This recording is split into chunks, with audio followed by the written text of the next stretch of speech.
Director for Planning and Policy here at AASHTO.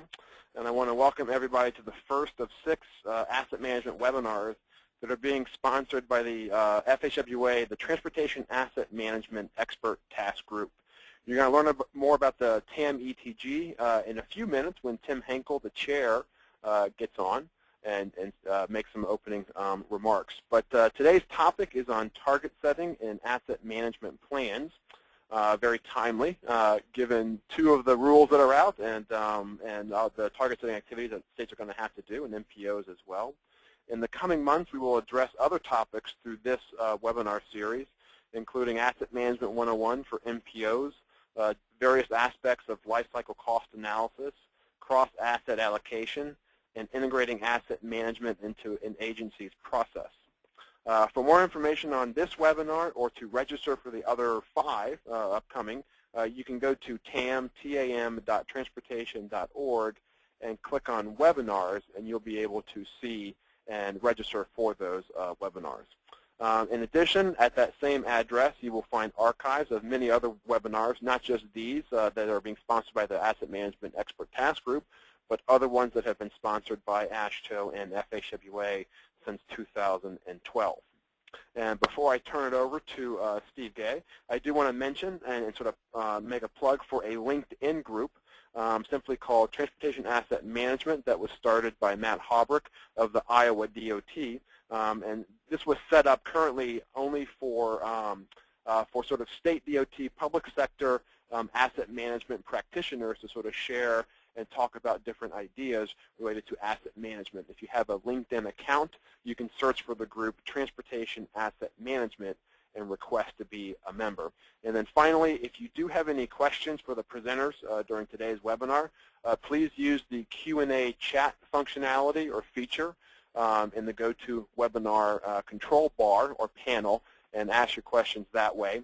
And if we can't get to all of the questions, feel free to talk with send an email, contact the presenters as well. I'm sure don't want to speak for them, but in general, they are probably more than welcome to try to answer any questions you may have. And then just one last little phone logistics. You are in a lecture mode, meaning that all of the attendees' phones have automatically been muted. Only the presenters can talk and be heard. So as a reminder for the presenters that if you're not talking, you might want to mute your phone, and once you do start talking, to please unmute your phone. So with that, we'll have a brief welcome from Steve Gay of FHWA before we turn it over to the chair of the TAM ETG, Tim Henkel. So Steve, send it over to you. Good afternoon or good morning to everyone joining us today. I'm Steve Gay, and I'm leader of FHWA's Asset Management Team. FHWA, in cooperation with AASHTO, is proud to sponsor this webinar series that was developed through the Asset Management Expert Task Group. Since 2012, the various asset management webinars that have been sponsored by Federal Highway and AASHTO have provided an opportunity to connect with the asset management community and to bring people together around a series of important topics. Sharing knowledge, best practices, information, etc. is critical, and these webinars provide a mechanism to do that. All of these webinars can be accessed online by following the link from the FHWA Asset Management webpage, visiting tam.transportation.org and clicking on webinars. To get to the Federal Highway Asset Management website, you can also just Google FHWA Asset Management. A few additional items. As most of you know, the Notice of Proposed Rulemaking pertaining to asset management plans was published in the Federal Register in late February. Please read it and provide comments to the docket as you believe appropriate. When you provide comments, please provide detail so we can more comprehensively understand your points. The subject of today's webinar of setting targets is an important one. In the future, FHWA will be developing additional outreach activities focused on this topic.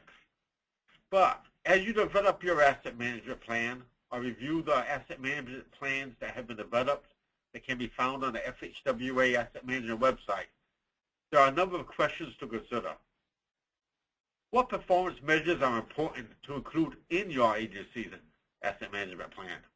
We certainly recognize what's in the notice of proposed rulemaking, but are there additional measures that are important to include in your TAMP, that are important to your legislature, your entire department, and the public?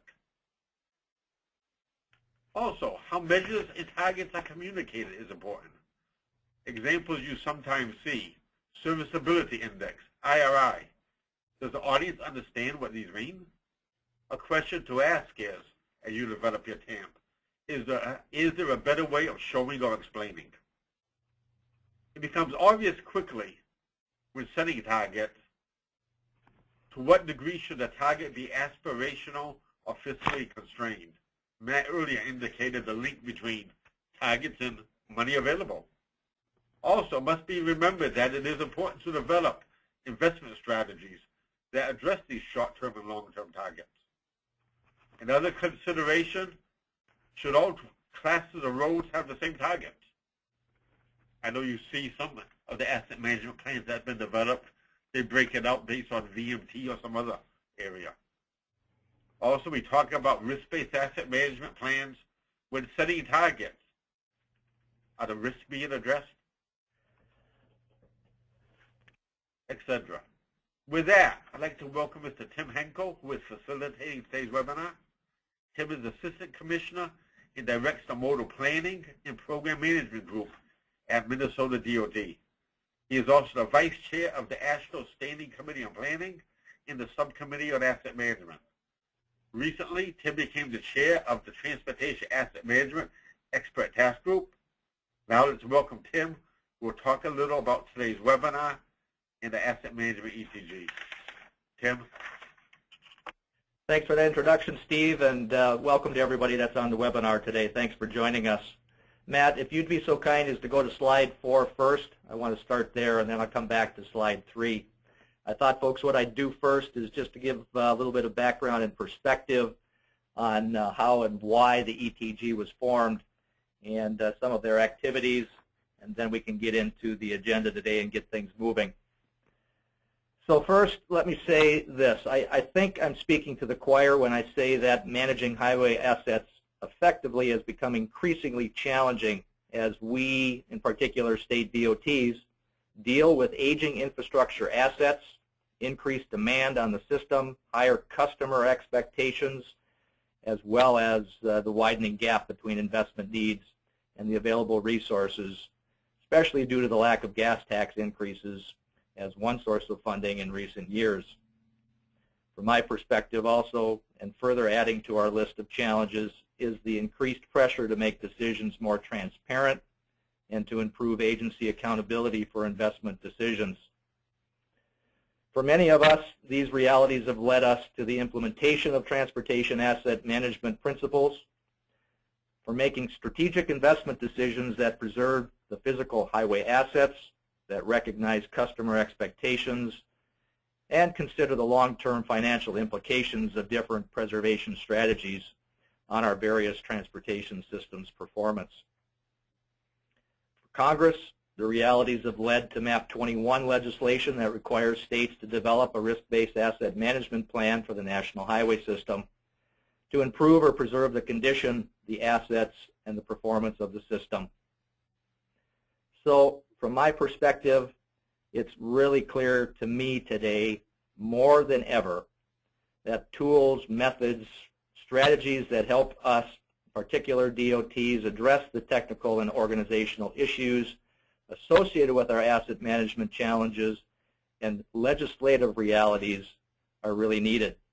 It's also clear to me that many DOTs or their DOT asset management managers are not aware that the Transportation Asset Management ETG exists to support implementation of their transportation asset management activities and their work to meet the new federal requirements. So I'd like to spend just a couple of quick seconds to market the Asset Management ETG. That Transportation Asset Management Expert Task Group, or what we're calling the TAM ETG, was formed over 2 years ago for the purpose of identifying outreach activities and other initiatives that will further increase the awareness of asset management among state highway agencies, as well as to advance the implementation and use of asset management principles. There was an original group, and FHWA in partnership with AASHTO has now renewed the Asset Management ETG and is continuing activities, including the identification of strategies for advancing asset management practice and influencing change within state DOTs, and partnering with transportation agencies by addressing gaps in the framework, the roles and responsibilities, the drivers, the tools, and the workforce skills, just to name a few. It's also involved in providing input to the FHWA, to AASHTO, as well as TRB regarding direction, definitions, processes, tools, and templates associated with implementation of state and local transportation asset management plans. And finally, the Asset Management ETG is developing and implementing a plan for communicating the work of the TAM ETG to the entire transportation community. Since the time the charter was developed for the Asset Management ETG, we've been active in a number of outreach activities to support asset management. Most recently, the ETG sponsored a Transportation Asset Management Book Club, which featured a series of web conferences that cover each of the chapters included in the AASHTO Transportation Asset Management Guide, a focus on implementation. The TAM ETG has also supported the development of presentations and videos for agency executives and a framework for a knowledge portal that is being developed and is available now under the National Cooperative Highway Research Project and Program. It's important to note that the current membership on the TAM ETG includes public sector people representing the federal side, the state side, as well as local agencies. The meetings that are held are in-person meetings oftentimes, and the next meeting will be held in Washington, D.C., hopefully April 29th through May 1st. It's important to note that those meetings, at least a large portion of those meetings, is open to the public. So if you're interested in attending, as we notify folks, as we typically do, we'll let you know what the schedule is, as well as when that meeting would be open for your attendance. More information on the TAM ETG can be accessed on the FHWA website, http://www.fhwa.dot.gov/asset/ETG. Today's webinar and the other 5 that Matt referred to in the series are being sponsored by this asset management group. I hope that gives you a quick snapshot of what the ETG was formed for, what it's doing, and its importance. We hope that you will pass that information on to others and look for information not only to help your efforts in asset management, but to help guide the work of that ETG in terms of what your needs are. With that as some quick background, let's quickly move to the agenda. And slide 3, Matt. The agenda for today kicked off with Matt and Steve. Thanks for those introductions. Matt is going to help facilitate and introduce our speakers as each comes up during the webinar, but just briefly overviewing what you're going to hear today. Our first presentation, we will hear from Hiana Park of Spy Pond Partners, who's been doing work with a number of state DOTs in preparing asset management plans, and will provide an overview of the breadth of the work that's ongoing. Our second presentation is from Andrew Williams of the Ohio DOT, and who will provide insight into what Ohio is working on. And our final presentation, we'll hear from Kirby Becker of the Minnesota DOT, who will provide some perspective on what the Minnesota DOT is working on. At the end of the presentations, there'll be an opportunity for questions and answers. So this is just one additional reminder that Matt already provided. Please submit your comments or questions using the webinar's Q&A feature and the webinar anytime during today's presentations, and we'll be able to then respond at the end of the session. With that as a quick overview of the ETG and the agenda today, I will hand it over to Kiana, and she will dive into the first presentation. Thanks. All right, thanks, Tim. Kiana, I'm going to give you control. And as you get control, I'm going to introduce you. Yana is the president of Spy Pond Partners, a management consulting firm focused on improving data-driven decisions for transportation agencies, including asset management, performance management, data management, and knowledge management. She currently is working on a number of AASHTO projects for the Subcommittee on Asset Management and the Standing Committee on Performance Management, including the TAM Builder and the TAM Portal. And if you attended last month's webinar, that was discussed in great detail. She is currently working with the Rhode Island DOT and New Mexico DOTs on their TAMs, and will soon be starting the Connecticut and Maryland DOTs TAMs as well. And finally, she is the chair of the TRB Policy and Organization Group and serves on the Technical Activities Council at TRB. So with that, Yana, I'll turn it over to you. Thanks, Matt. Hello, everybody. So let's get started with some context. So I'm guessing everyone on the call, I don't need to repeat what it says on the slide, but we understand that asset management is about greater performance for our assets with the resources we have available, and that Yana? another, yes? I'm not seeing anything yet. Huh, I put on I have my screen view, no? And it's allowing me to move the screen with the you're not seeing it? I am not. Can one of the other panelists confirm yes or no? I am not. You're not seeing it. I'm not seeing it either. Okay, so, I have to click show my screen. Sorry about that. I had jumped ahead. Can you all see my screen now? We can see your screen.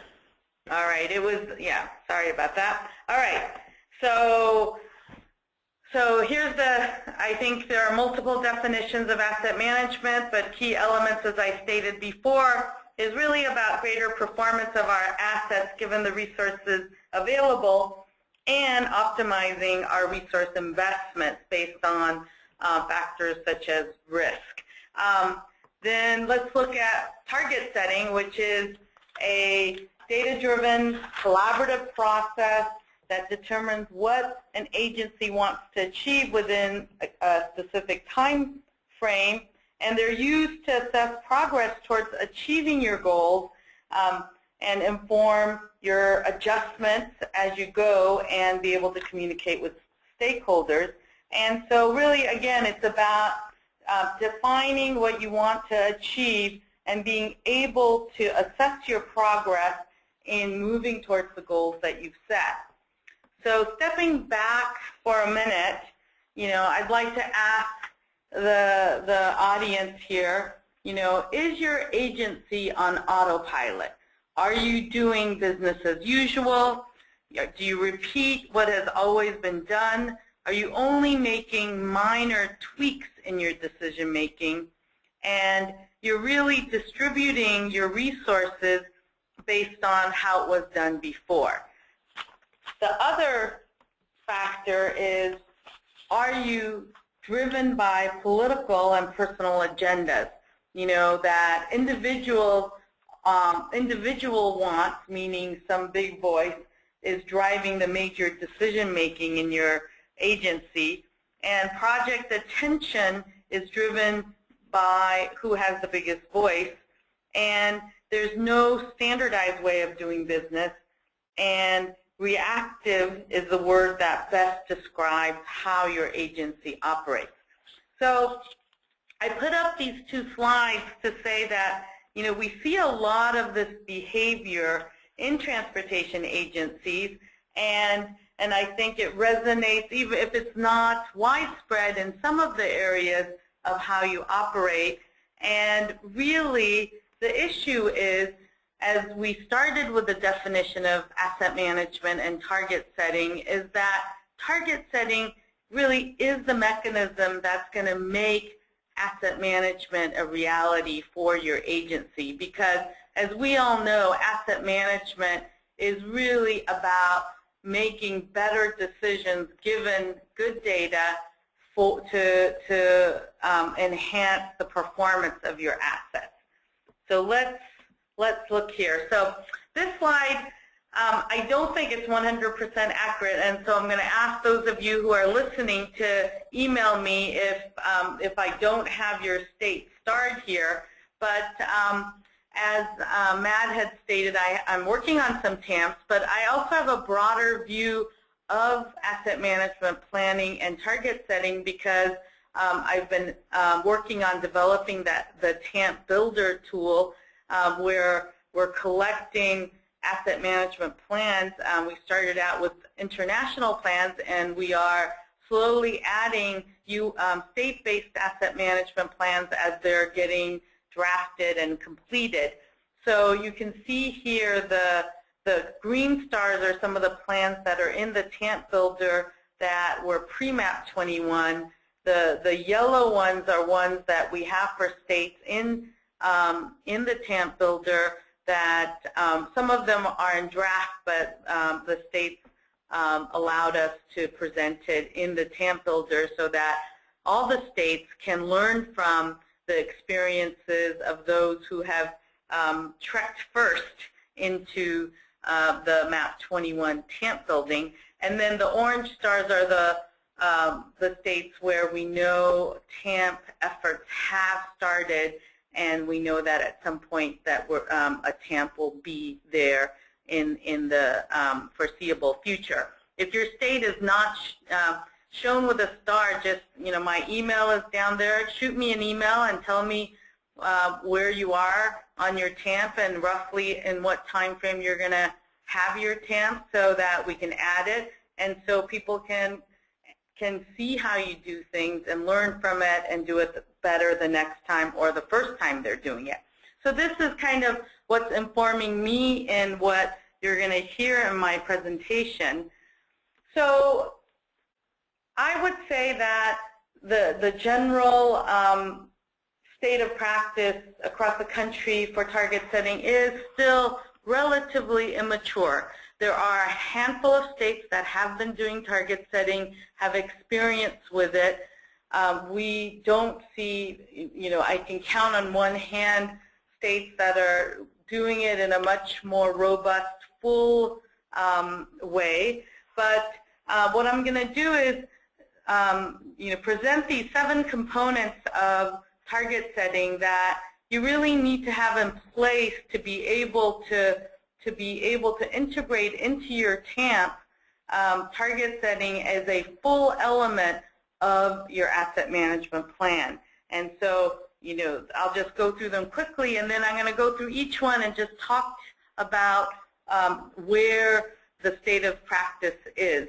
So do you have a goal of what you want to achieve for your assets and a way to measure your progress towards that goal? Can you actually calculate your current performance on that measure? And can you project future performance, especially in relation to differing investment levels for that performance? And then, do you understand the factors that actually influence the performance that you're projecting, and in particular the targets that you're setting? And then, have you defined the purpose of your target and the intended audience of the target? And are you setting your targets in relation to other programs? Meaning, are you conducting a trade-off across programs as part of your target setting process? And then do you have a process to monitor progress on of your targets and be able to make adjustments? So let's go through each of these pieces. So on the topic of a goal, do you have a way to measure your progress towards meeting your goal? I mean, for assets, for bridges and pavements, in a way you kind of backward have a goal because there's already a target for those and a measure defined. And so the kind of the minimum TAM kind of has an infrastructure built in for it.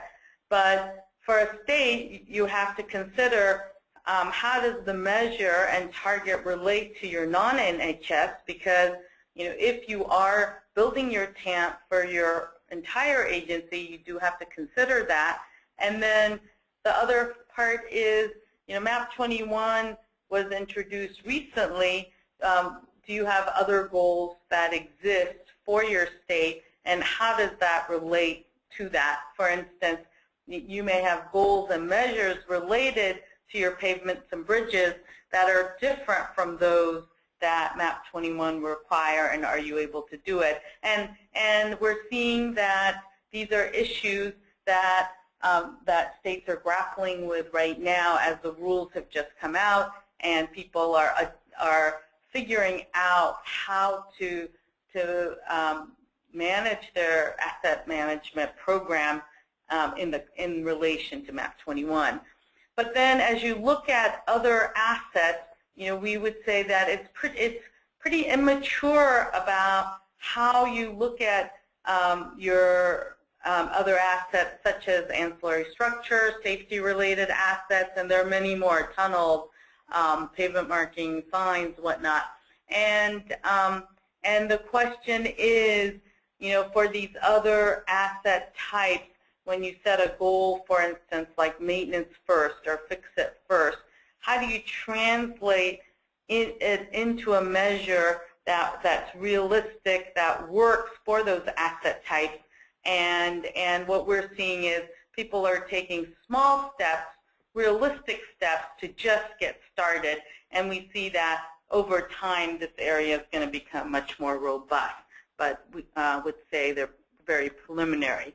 So as we move to the next component, which is, can you measure the performance right now, kind of create a baseline measure? And for pavements and bridges, most states can do that, and because people have been using a bridge management system or a pavement management system, but you can also use the NBI information and the HPMS if you don't have it, so you have a start at doing that. And then are you able to calculate the performance, condition, age, other factors? And then as you think about target setting and performance measurement, you have to think about other information that's important to calculate a measure that tells you the story that informs your agency and your audience that you're targeting this communication towards, of what's important in terms of that you're making the right decisions. And those other informations are things like, how heavily is the system being used, geographic factors, things like weather. Do you have data about that? And again, now we start moving towards where people have pieces of this, but a lot of states don't have all of the pieces together to do it, especially for other assets than pavements and bridges. So now we're moving to where there's more analytics needed, which is to be able to do trend lines on projecting your future performance, and especially with different investment levels. And most management systems have these, but many of them need to be set up to be able to do it. And we know that a lot of states that use the AASHTO-WARE BRM for bridges, many of them in the past, when it was called Pontus, used it for inventory management, but not for the predictive factors. So Now with MAP 21, those need to be set up, and same on the bridge side. So again, I would say it's spotty on the state side that people can predict, but tools exist, and people are able to get what they need to predict, at least for bridges and pavements. And then the secondary piece of trend lines is having good historical data that also informs you on what is the right model to put into these tools to be able to project future. And again, in the very kind of same sense, it's spotty what current capabilities are in states. Then we move into what, do you have an understanding of what factors are influencing performance? And the little just graphical diagram is one that Rob Cafalanos presented at the Miami Asset Management Peer Exchange on the session on climate change, which is to understand external factors that influence your asset performance, because those should be, they inform you in your target setting of what you will be able to do kind of beyond the models that exist in the kind of pure asset management systems. And I would say when we move into this, there's a lot of research being conducted about understanding what some of these factors are, but when you want to pull it together into the resource allocation process and target setting, we're not seeing that much done yet on quantifying and presenting these factors. And then the next is to really understand the choice you have in determining the purpose of your target and who the intended audience is, because it really helps you to shape the target that you choose and communicate it to your stakeholders. And so you really can go from a regulatory-based target setting to an policy-driven, aspirational. For instance, the zero fatalities goal in the safety area is an aspirational goal, but it's a way to move everyone towards the direction you want to move towards. That's a target that may not be realistic, but is important from a policy perspective. Then the trade-off analysis is really where we are seeing very little activity. We know a few agencies are doing it. We haven't seen many TAMs that actually show this, where you are actually changing targets of performance because you're flexing money across pavements and bridges, across other program areas you have, in order to be able to get the performance in a kind of conscious choice for your agency. And finally, do you then have the monitoring in place so that you know where your target is over time, and then you can make adjustments? Now, each of these things, you really need the previous activity, so we're not seeing too much action yet, but I hope that in 2 years, if this presentation is done again, that there would be a very different story to tell, because everyone is getting started, and it's really encouraging to see how much progress is being made with MAP 21 and with the attention that the industry is paying to good asset management, and now with target setting. Thank you. All right, thanks, Jana. So if you have any questions on Jana's presentation or anything, again, please include them in the chat pod, and we will make those at the end of the webinar. After the presentations, we will go over those again and sort of address them all. So for now, let me switch over to Andrew Williams, who is with the Ohio DOT. Let me get your presentation ready. There you go. Let me introduce you now, Andrew. He is the administrator of the Office of Technical Services at Ohio DOT, responsible for infrastructure management, overseeing various operations such as GIS, the HPMS, traffic monitoring, and asset management. Andrew is a 20-year transportation professional with ODOT, previously working in the areas of traffic, pavement management, innovation, and energy. Andrew has over 15 years of experience in the area of asset management and transportation systems development, designing numerous training courses on management systems. Andrew has designed and implemented several of the infrastructure systems being utilized by the department and collaborated on others which have distinguished Ohio as one of the best in infrastructure data collection and analysis. And Andrew has a BS degree in Industrial and Systems Engineering from North Carolina A&T State University and a master's degree in leadership from Duquesne University. So with that, Andrew, I turn it over to you, and we'll help you navigate the slides. Thanks, Matt. I appreciate the opportunity, and thanks to everyone who's actually listening. Great presentation, Ayanna. Really appreciate that. Matt, you can go to the next slide.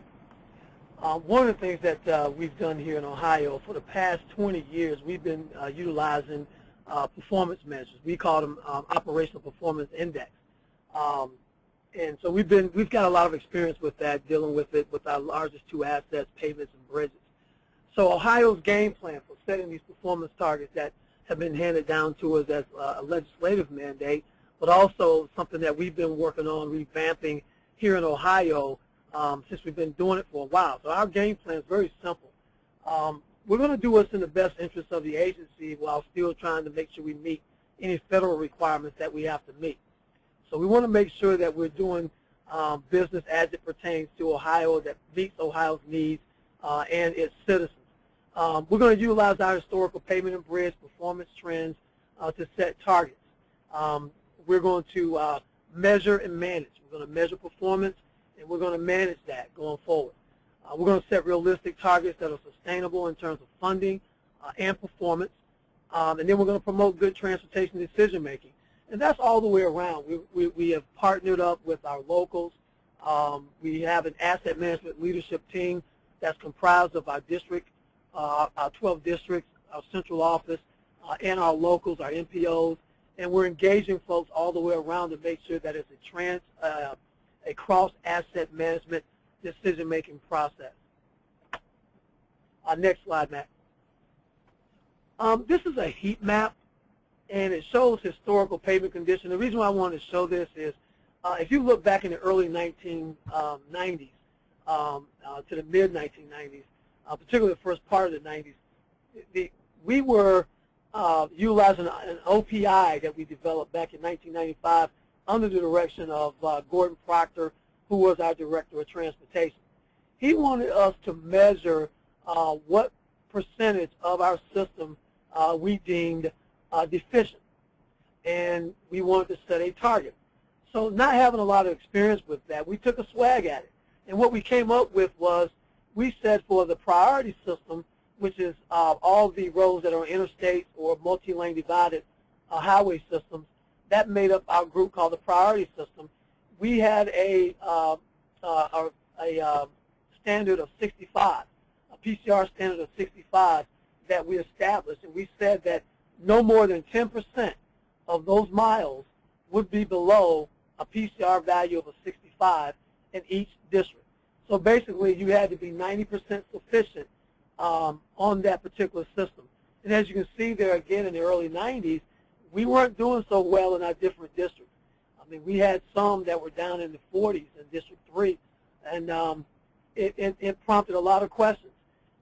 Again, we established a target based off expert opinion, what we thought the level would be, and then we went from there. And as you can see over time, that level has trended up into the high 90s.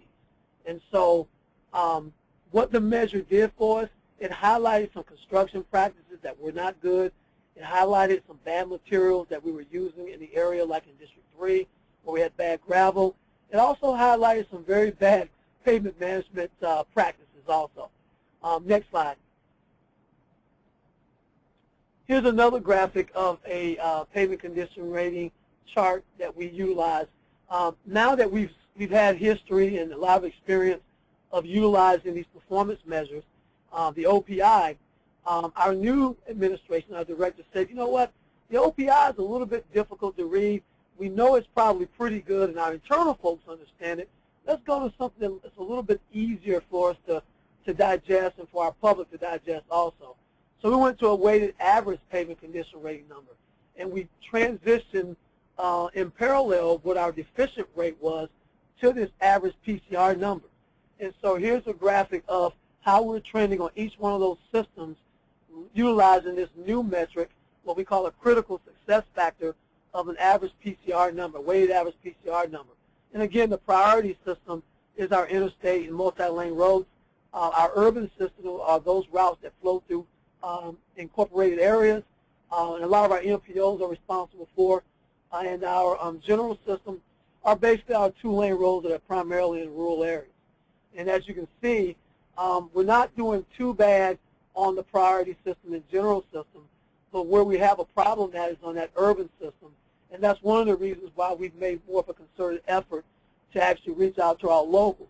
Right now we're funding that urban system at about $30 million a year, which is probably not an adequate amount of money, but with the exercises we're going to go through, we're going to try to identify what that is. And that basically pays for a percentage of the projects that they want to do in those urbanized areas. Next slide, please.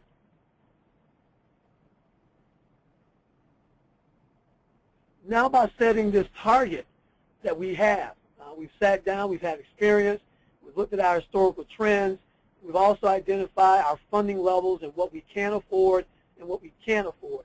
And what we're seeking to do is try to somehow get to steady state conditions.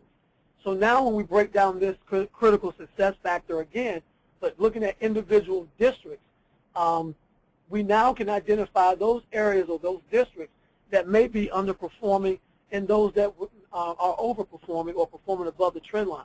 So for example, in the priority system, as you can see, our District 4, which is our Canton, Youngstown, and Akron area of Ohio, Northeast Ohio, they're starting to trend down on the priority system. And so what we do is we figure out what would be that dollar amount that it would take for us to move that bar up to that line. And if we did that, we may have to sacrifice some of the conditions and some of the other districts that are over that line to bring those down so we can get steady state conditions. So again, for us, the target setting is tied to our business process, as I'm going to show you here in a second, but also is tied to our trends. We're going to measure and we're going to manage. Likewise, our general system, you can see quite a few districts that are trending above that line. You see some of the districts are trending below, and the same thing with the urban system. And again, the urban system, because of all the different agreements that we have with the locals, that's the biggest animal that we think we're going to have to get our hands around because it just has not had a lot of structure to it. Next slide, please. We're doing the same thing with bridges. We've identified what the weighted average general appraisal should be, and we're also incorporating the element appraisals to it so we can identify those particular elements that may be having a problem on those structures. But on these particular two graphics here, we're identifying what, how we're trending as a state, and then we're looking at individual districts. Because again, as you all know, and at your state DOT, if you've got regions and districts and things like that, they're like their own little kingdoms, and sometimes you've got to try to manage that. But having these kind of targets already set, you can kind of drill down to where your problems are at and connect your business process all the way through the DOT. Next slide, please. So what are we doing? We've contracted with Applied Pavement Technology, Katie Zimmerman's group, to help us develop our asset management plan. We started this process before the MAP 21 legislation came out with an eye toward improving our asset management activities and improving our performance, but more so than that, becoming more efficient. We recognized the fact that we had a finite amount of money and we could not keep doing business as usual. So with the initial assessment that we had in our asset management plan, we show on the left-hand side the way we were currently doing business. And albeit it was an okay process and it yielded us some success, what it did not do, it didn't tell you how to do it. So we would give the districts an allocation, they would come up with the treatment selections, and then we would try to see if that met the goal. Well, that meant that you could do something as simple as paint it black and still meet the goal, and as you know, that would not give us good performance. So that was the current process, and as we went through this review, we identified that we needed to change. So that change in funding flow basically starts with the performance measure or the targets that we set first. Again, we're going to measure, and then we're going to manage that. Then we're going to utilize our management systems to identify our treatment candidates. We're going to actually do a lot of give and take with our districts in terms of some type of vetting process that we'll go back and forth to agree on a treatment. And then we're going to fund those projects in the district. And then we're going to, instead of measuring our districts on that critical success factor, we're actually going to take responsibility for that critical success factor in the district office, because we're asking them to follow that optimized treatment selection process utilizing our management systems. And then we're going to actually measure our districts on project delivery, schedule, and quality. Next slide, please. I spoke about the relationship with the MPOs. I think this is one that's been kind of underrepresented over time. We kind of look at these different kingdoms and silos. It just doesn't work. When you're responsible for managing all these different miles of roadway out there, and they overlap these different jurisdictions that are responsible for the day-to-day management, you have to have a process in place. You have to have a relationship. Next slide, please. So, for example, in Ohio, here's some basic statistics of what we're dealing with from that local system. It's quite large. We have 9 large urban MPOs that we deal with. We have 88 counties that we deal with, and we have a lot of miles. And so with that requires a lot of management. And so we're working on that right now. It's a work in progress. It's not going to be easy because we are a home rule state, and so they're allowed to make a lot of decisions at that level. But at the same time, what we're trying to do is act more as coordinators and facilitators for good decision making, utilizing the tools and things that we use at the DOT side and share them with the locals. Next slide, please. On the bridge side, we're going to follow a similar type of scenario. And we've already started this. We just recently had about a $150 million small bridge program for the county bridge program, that we identified all these different deficient bridges based off of our critical success factors. We identified them, we partnered with the locals, and we got those projects planned, designed, scoped, and built. And we're in the process of building them right now. But again, we're going to revamp that process by how we pick those bridge projects. Next slide, please. What does this mean for us? Well, what it means for us, we are trying to get more efficient. We're going to measure to manage, and to do that, we are going to introduce preservation treatments. We are going to actually actively put in place a low-cost preservation program, utilizing chip seals among some other strategies. On the bridge side, we're going to do more bridge washing, deck filling, and things like that. And we feel like this is going to save us somewhere between $50 to $100 million a year. But with that, we've developed a new process flow, a new business process that has come out of our asset management plan activities. This is what our recommendation is going to be, that's been put forth in front of our executive management, and they have adopted it. So we do have an endorsement from the top down. And in this particular scenario, what I've already showed you, we're going to own the critical success factors here in central office, and we're going to measure our districts on delivery of the program. We're also getting away from having a maintenance program and a siloed capital program. We're bringing those two programs together, and to make sure that we can manage those particular performance targets. And we're going to utilize those things to help identify where the work needs to get done at and who's going to be responsible for it. So as you follow through on this flow, you see the 2 boxes in that highlighted shaded blue area. We'll identify if the work can be done in-house or if the work can be done on the contract side, but we're going to identify that corporately, and then we'll figure out the funding mechanism to best get us the biggest bang for the buck. But we think, again, with these preservation treatments that we're going to introduce, we think that on those bar charts you show where we are trending below the line, we think we can get those up and get to more steady-state conditions, which would give us a better handle on the funding and performance going forward. Next slide.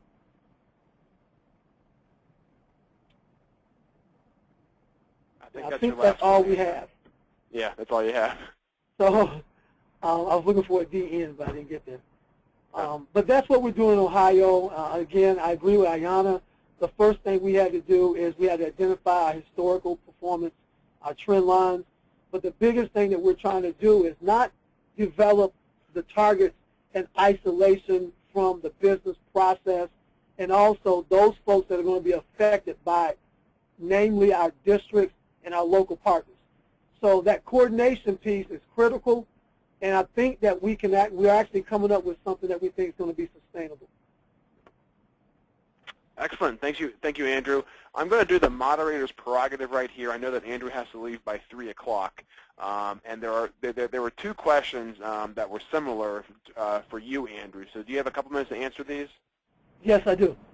One's from Alan Ward, and he says, you've shown that your program has been very effective at improving overall payment conditions.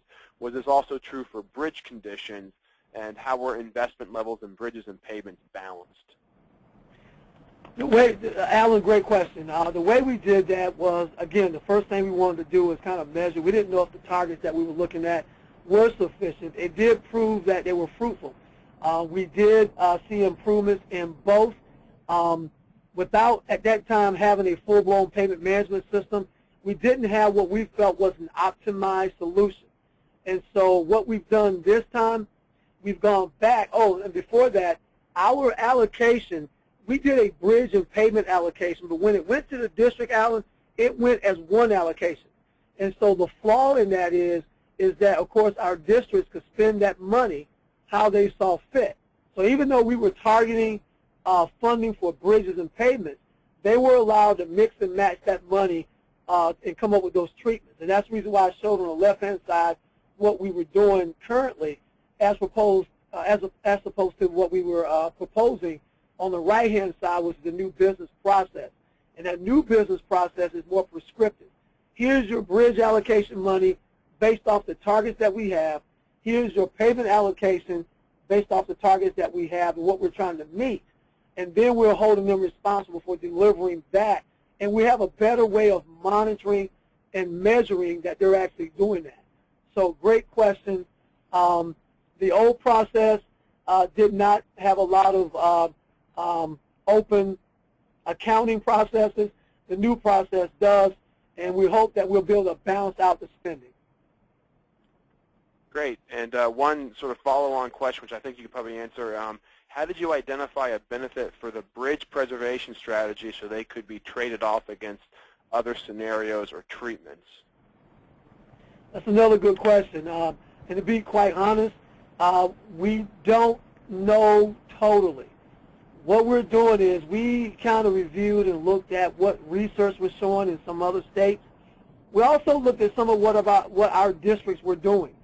We've had some districts who were doing some of the filling, some of the bridge washing, and what we saw, because as you know, the performance indicators for most bridges, it takes a while to move that particular measure. But what we've seen is that on those districts that were using some of these preservation treatments, we were showing more of an improvement there than we were in districts that were not using it. So our expert opinion is we think there's a value there. We can't totally quantify it. It's one of those things that we feel like it is a good thing to do, and we're going to monitor and measure that over time. Great. And then one final question. Even with maintenance and capital programs merged, is Ohio's combined funding smaller than the 2 programs before it?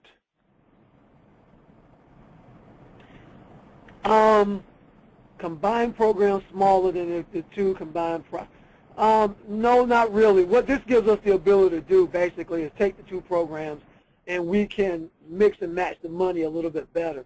For example, there are some projects at the maintenance side that we could use our capital preservation money for, and we have not done that in the past. So if we kept the pot the same, what we're looking at is being able to fund some of those activities down at the maintenance side that we can't do because of lack of resource down there that we're not getting done before. Some of the bridge washing, the bridge sweeping, the chip seals where we can do them in-house, and so on and so forth. So what we're thinking that we can do is get it done cheaper in some cases with our own forces, taking that leftover money and actually fixing some of the projects on the capital side correctly so they get on a more traditional life cycle, for lack of a better word.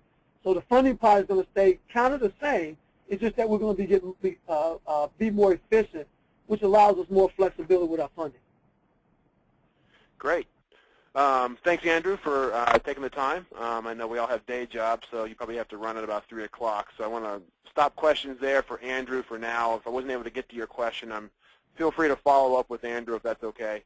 Again, thanks, Andrew. Thank you very much. Thank you. All right. Next, I want to introduce Kirby Becker from the Minnesota DOT. Kirby is the Asset Management Planning Director in the Office of Transportation System Management at MnDOT. He is project manager for MnDOT's first risk-based transportation asset management plan. And prior to this role on the TAMP, Kirby served as project manager for MnDOT's 20-year statewide transportation plan, which establishes guidance and priorities for state transportation decisions. Kirby has over 15 years of transportation planning and project and program management experience. And I will turn it over to Kirby. All right, thanks, Matt. I appreciate that. That was wonderful information from both Yana and Andrew. Before I get started, I do just want to mention to those that are on the line today that MnDOT's draft asset management plan is located, if you go to MnDOT's website and click on A to Z, go under A, under asset management, you'll find the draft plan. So any information that's being presented here today, you can find that there on that site, as well as FHWA's asset management webpage. I think Steve Gay had mentioned it earlier, and Yana had also mentioned the TAMP portal. It's also located there as well. And as part of the asset management plan, we also developed a technical guide to pull out some of the data methodology and some of the models that were developed as part of getting the results in the asset management plan, and that is also located on those sites as well. So it's a pleasure to be here to speak with you about MnDOT's asset management plan, and I hope that when I'm finished that I will have provided enough information to show how our agency's strategic direction and policy framework and the information such as measures and targets and our investment direction, priorities, and strategies kind of all tie together to really help MnDOT do a better job at asset management. This slide really outlines kind of my presentation. There's really 3 main areas. So the beginning, much like Yana's presentation, is to spend a few minutes on context and the evolution of our asset management plan, to provide a little bit of background of that evolution, as well as kind of where we started with asset management in terms of our planning and investment framework for asset management. Then I'll spend the majority of the time highlighting our measures, our targets, our gap assessment, and our investment direction, priorities, and strategies that kind of came out of the TAMP development process. And then at the very end of the presentation, I've got one slide that kind of is a what's next moving forward. You heard Steve mention the asset management NPRM as well as the asset performance, and there's some kind of unknowns of how it's going to impact the asset management plan moving forward. So in terms of process, Minnesota, along with Louisiana and the state of New York, we were part of an FHWA pilot project. Many of you might know this already, to develop TAMPs for state DOTs and other transportation agencies to use as a guide as they move forward to meet the MAP 21 requirements. The TAMP proposed rulemaking, as Steve mentioned, was recently released in February. Once those rules are finalized, we will, as an agency, MnDOT will revise the TAMP accordingly and move forward with getting that approved by the Commissioner of Transportation here at the agency. In terms of scope, MAP 21, it requires every state to develop at minimum a 10-year risk-based asset management plan for pavements and bridges on the national highway system. Under the TAMP 1 heading here, you can see all of the assets that we decided to include in our first asset management plan. We extended to the entire pavement and bridge system, as well as deep stormwater tunnels, highway culverts, overhead sign structures, and high-mast light tower structures. Then in January, that draft was posted on our website later, midsummer of 2014, and we've kind of been waiting for the rules to come out, but in terms of waiting for those rules, we decided to move forward with, we'll call it TAMP 2, but it's basically the second set of assets for our asset management plan, and to complete a TAMP-like process for those assets that are shown under the TAMP 2 heading. In terms of process for those, we're nearly complete with the risk analysis, and we'll be collecting information soon on life cycle cost analysis. These are all of the TAMP components, major components of our asset management plan, and specifically I'm going to be highlighting information specific to bullets 2, 5, and 6 today. But before I get into the measures, I want to kind of provide the framework for how we got started. So we've been using performance measures to inform management and investment decisions since about the mid-1990s, but we really made it a formal part of our statewide planning process beginning in 2003 with our statewide plan, and it's been part of our process ever since. And so MnDOT's statewide multimodal plan, which is the far box on the left, it's the cover, really identifies and provides the asset management policy framework and identify key measures for asset management moving forward. Our 20-year state highway investment plan, otherwise known as MNCHIP, kind of moving forward in the presentation, further kind of accentuates the importance of tracking and evaluating performance through target setting. And that plan identifies targets specifically for pavements and bridge condition.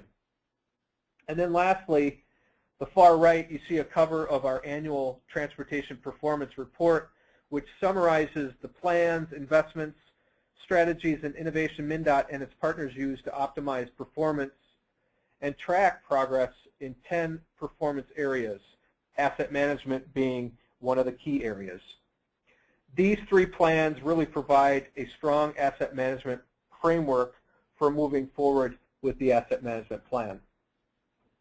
Now this graphic here shows the interconnect between our statewide plan, our MNCHIP document. We also have a 4-year highway system operations plan that talks about maintenance and operations investments, as well as our transportation asset management plan and how that feeds up into our 4-year statewide transportation improvement program. Now getting on to the key content that hopefully ties to the webinar today, and that's performance measures and targets and how we kind of took that information and identified investment priorities and direction. So our approach, our performance-based approach to asset management, really it relies on performance measures to assess system performance, identify needs, and develop investment priorities. And historically, these roles have been filled by measures of state highway ride quality and bridge condition, as shown here in the blue boxes. And you can see that the measure for pavement is the share of the system with a poor ride quality in the travel lane versus bridge is the percent of the total bridge deck area in poor condition. Now, as part of the asset management plan, we looked at additional measures for those assets that were included beyond pavement and bridge, in tracking such things as culvert and deep stormwater tunnel condition. They've been monitored internally for the purposes of kind of managing programs specific to the asset. However, there had never been discussions about formalizing a performance measure at a system level, and it's really that information that helps us move forward to identify a specific condition target to identify that performance gap. And we did that with the asset management plan.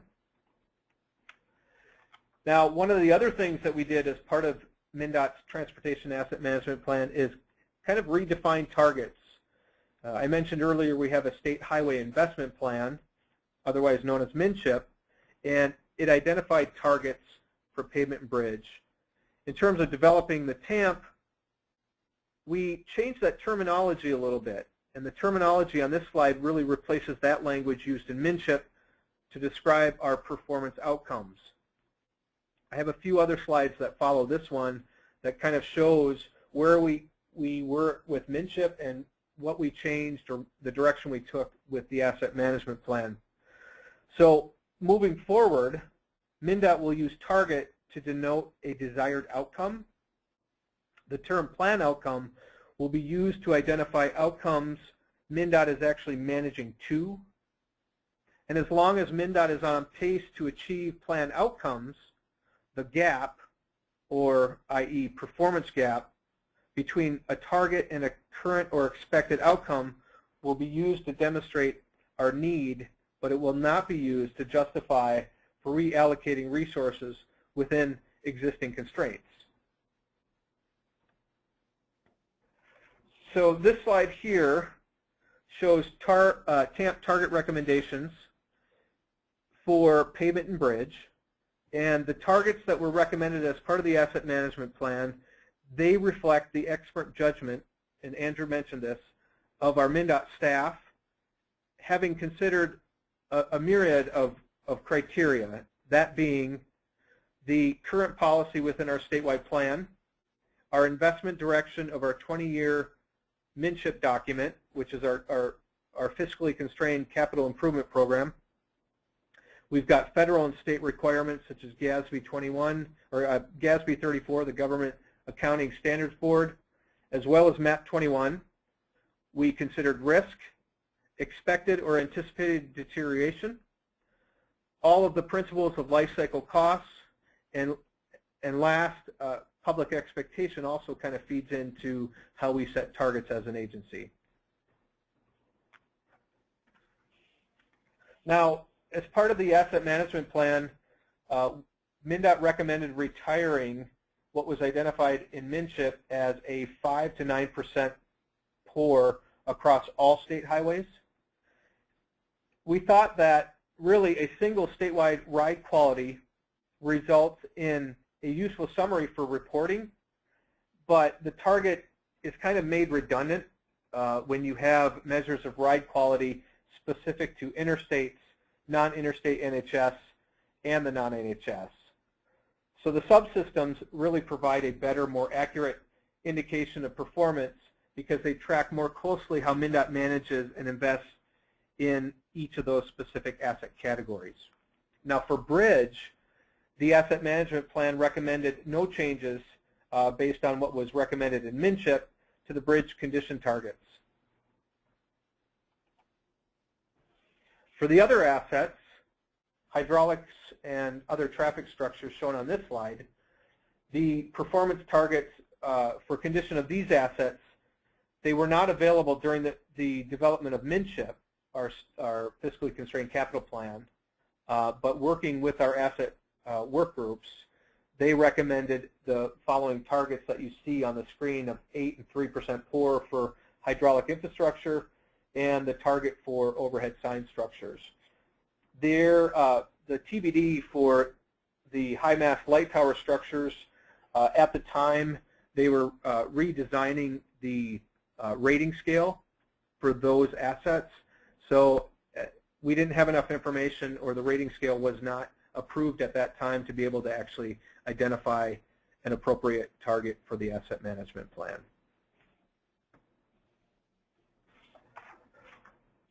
So the table here summarizes plan 10-year capital investments to achieve the pavement and bridge targets on the NHS, the amount MnDOT has committed to invest in non-NHS pavement, and the investment needs to achieve highway culvert, deep stormwater tunnel, overhead sign structure, and high mass light tower structure targets. So there's 3 different pieces there. So what we're actually committing to pavement and bridge, what we have committed to non-NHS pavement, and then the other assets, the need to actually achieve those targets. And the goal of all of this information that you see here in terms of the target recommendations and the investments is to really bring this information and incorporate the results into MnDOT's statewide highway investment plan, MnCHIP.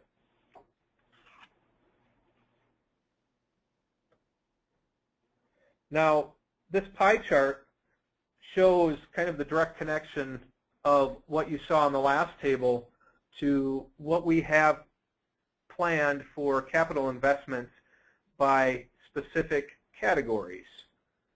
Now, over the next 10 years, you can see that MnDOT is significantly investing about 65 to 70% of its capital investments in asset management. That's the green categories on this pie chart. And that would be pavement condition, bridge condition, and roadside infrastructure. Now, there's a couple of things that are at the bottom of the slide: statewide performance program and the district risk management program. And I'd like to kind of discuss that a little bit because there's this broader investment direction or priorities that you see in the pie chart. But beyond that, there's these two elements that really tell the story for how we as an agency are going to meet targets identified in MAP 21. So in an effort to meet the MAP 21 federal policy and performance requirements as identified in the recent NPRMs for asset performance and asset management plans, MnDOT developed the SPP, or the Statewide Performance Program, and the DRMP. The SPP specifically focuses on federal performance requirements identified in MAP 21 and is a pot of money that is set aside at the state level to meet those targets on the NHS system. Now, the DRMP, or the District Risk Management Program, focuses on the non-NHS highways and addresses unique conditions at the district level. It also allows the districts a little bit more flexibility in terms of investing in other asset categories that you might see on this pie chart, like safety or mobility improvements or bicycle infrastructure. So this is kind of telling the story. So we had measures. I talked about targets, talked about the gap assessment, which is our current condition, factoring deterioration, and where we want to be in terms of a desired outcome, i.e. the target. Then we transition to what we have available in the next 10 years and how we're going to invest that money in terms of asset management. And that kind of funnels down into some optimization strategies. And so the pavement optimization strategies were really identified having considered those pavement targets that you saw 2 slides ago in the table. And one thing that I really want to, rather than going through each one of these bullets, I do want to just highlight the third bullet, and that's continuing our preventative maintenance strategies, or how we invest in preventative maintenance activities. I think something that's important to mention as part of the asset management plan that came out of the planning process is our agency's initiative to move forward and collect better information on maintenance activities for all of the TAMP assets.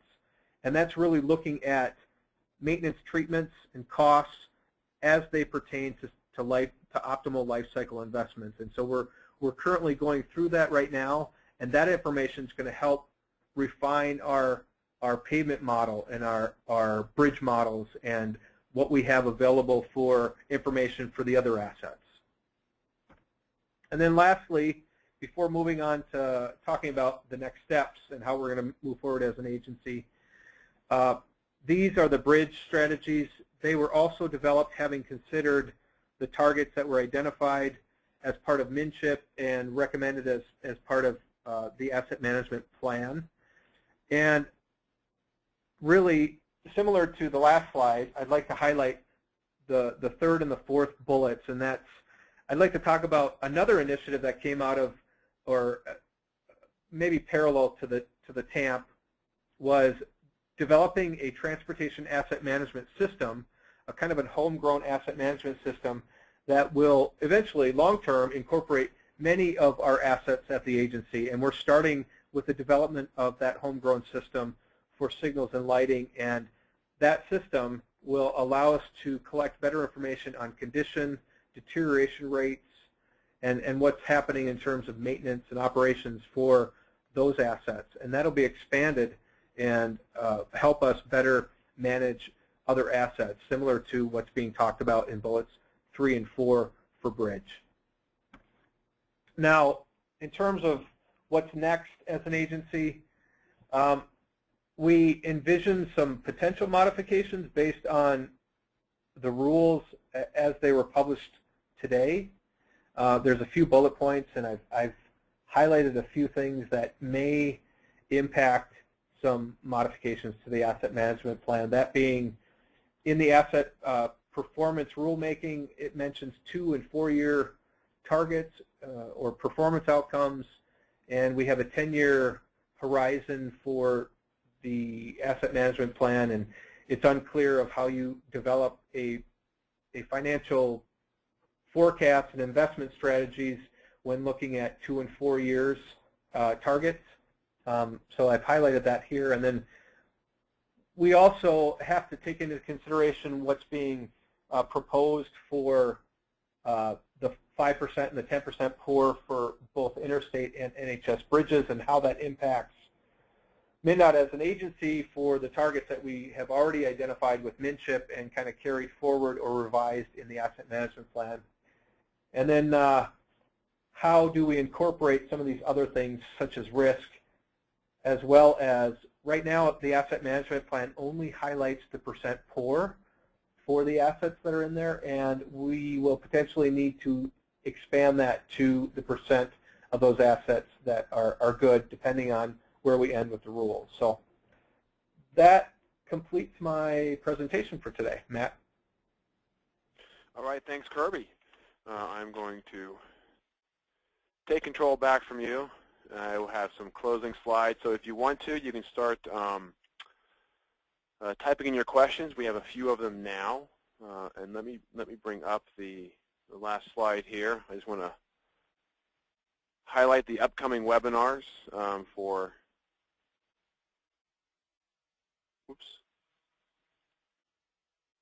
the TAM ETG. So, let me go back one, sorry. All right, so the asset management ETG that Tim provided an overview of, we have a total of 6 webinars that they are sort of sponsoring and sort of hosting. These are on sort of various topics.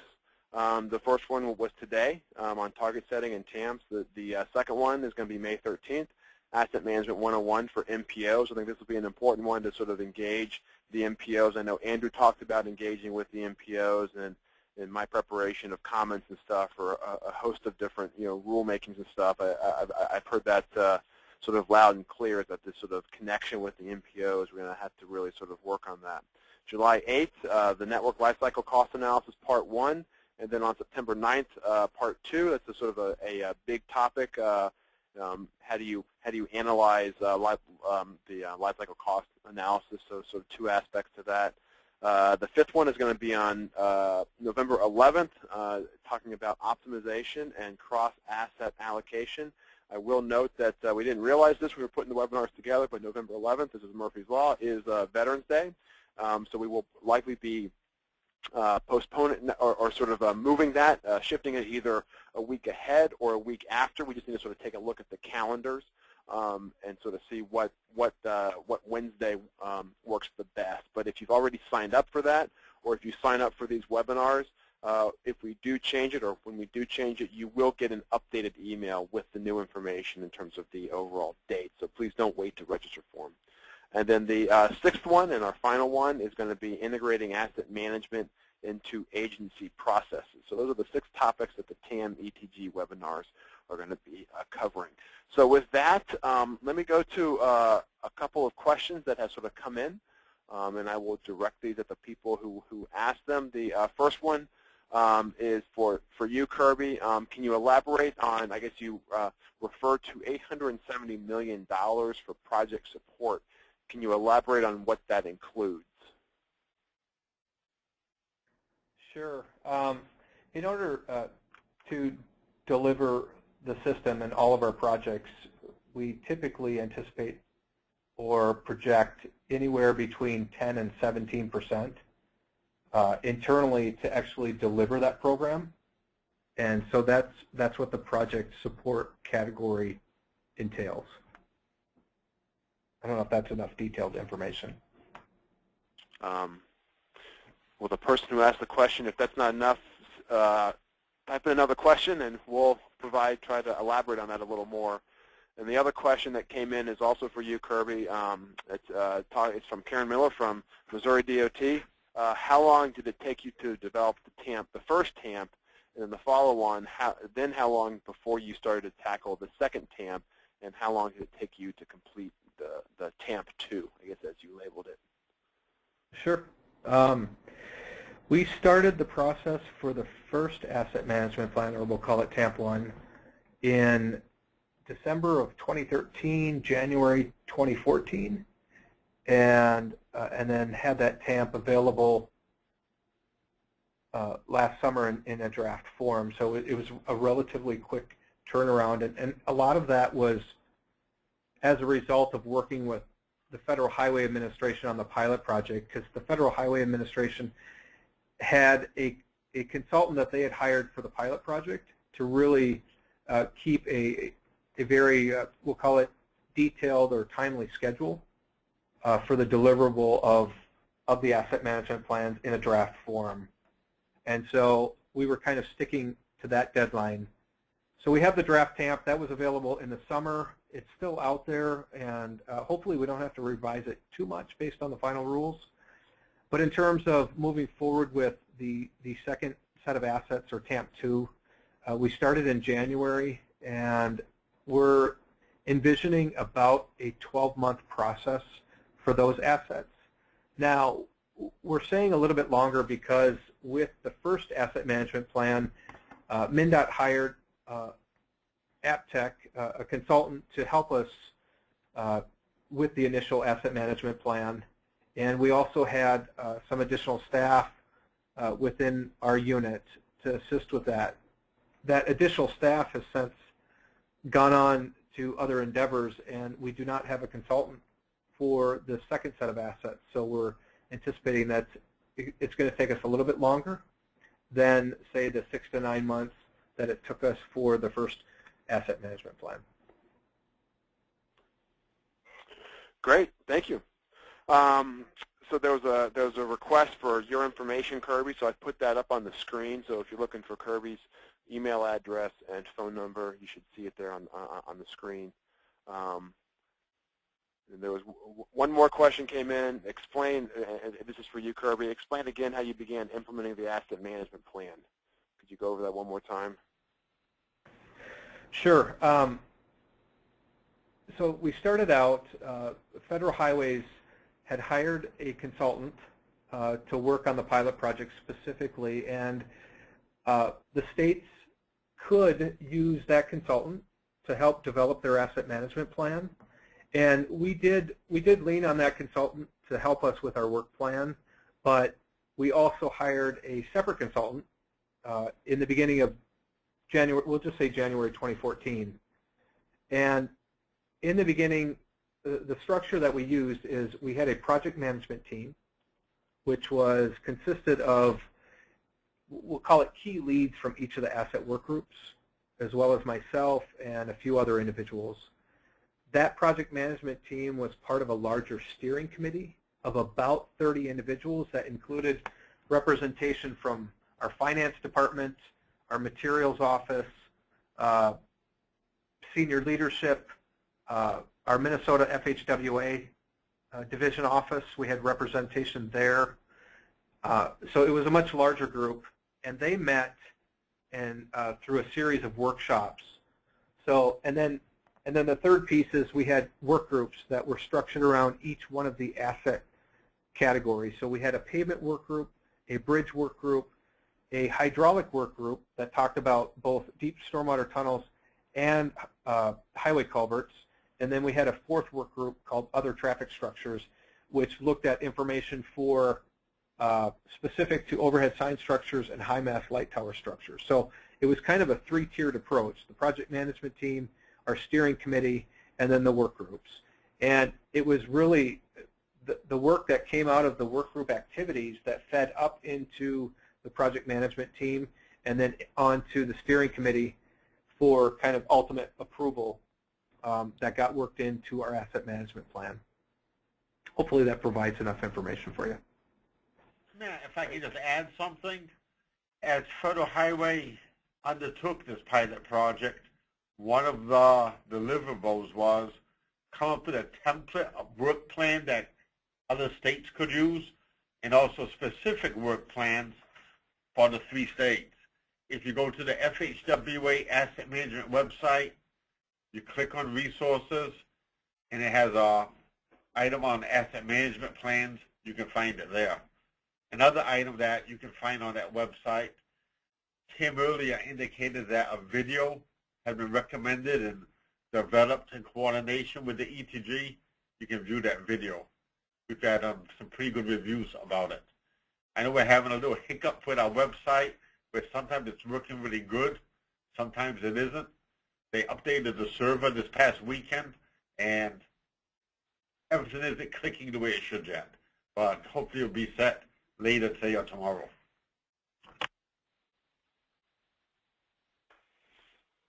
Great. And then one final question for Kirby. What you had mentioned the homegrown asset management system. Can you talk a little bit more about that in 2 minutes or less? I'll try my best.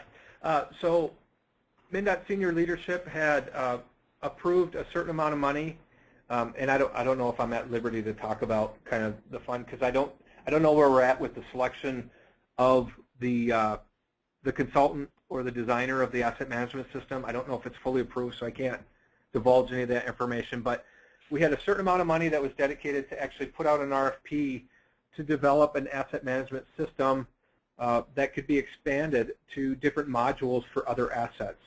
Currently, there's some states I know that have, we'll call it homegrown asset management systems. So we have HPMA, the Highway Pavement Management Application, that our materials office uses to really, what Andrew kind of went through in his presentation, it does all of that.